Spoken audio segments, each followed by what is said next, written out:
Friends, আমি মধুরিমা চলে এসেছি আজকে দুপুরের খাবার নিয়ে। সকাল থেকে আজ ভিডিও করতে পারিনি, রান্নাঘরে একদম যেতে পারিনি। আপাতত বসে পড়েছি আমরা খেতে। দেখো এখানে ভাত রয়েছে, তিনজনের থালায় আমরা ভাত বেড়ে নিয়েছি, গরম গরম ভাত।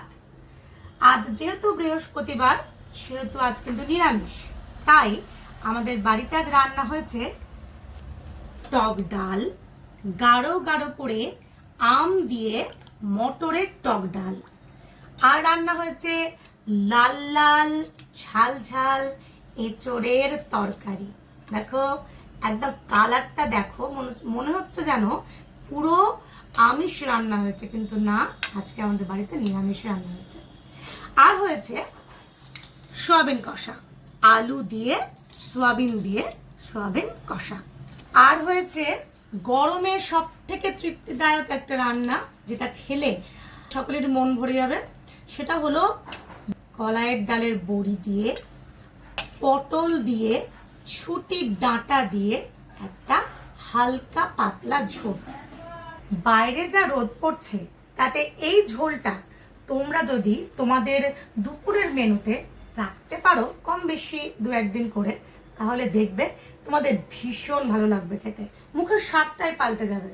আর রয়েছে ব্যাট পাঁপড় ভাজা, আমার ছেলের খুব প্রিয় ব্যাট পাঁপড় ভাজা। তাহলে চলো আমরা এখন খাওয়া শুরু করি। খাওয়ার শুরুতেই আমরা তো প্রত্যেক দিন ঘি খাই, তাই একটু ঘি নিয়ে নিই।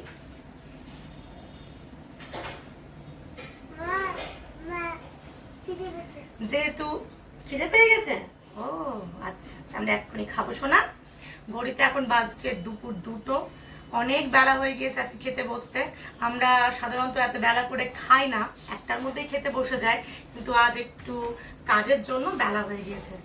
আসলে সামনে পয়লা বৈশাখ, তাই বাড়িতে আছে প্রচুর কাজ, সেই জন্য একটু বেলা হয়ে গেছে। তো আমরা এখন খেয়ে নিই। ক্যামেরার ওইদিকে আছে আমার বর, তারও খিদে পেয়ে গিয়েছে। তো চলো আর দেরি না করে আমরা খেতে বসে যাই, তোমরাও তোমাদের লাঞ্চটা কমপ্লিট করে নাও। আজকের মতো ভিডিওটা এই পর্যন্তই। টাটা না, তাহলে কি? আচ্ছা তুমি এটাকে কি বলো গো?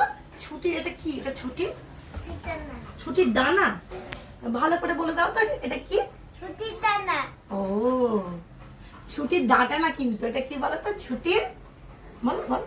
ছুটির ডাটা না, ছুটির ডানা। ও আচ্ছা, আমার ছেলে এই ছুটির ডাঁটাটাকে ছুটির ডানা বলে। যাই হোক ফ্রেন্ডস, আজকের মতো ভিডিওটা এখানেই শেষ করছি। তোমাদের সঙ্গে দেখা হবে আবার আগামীকাল। টাটা।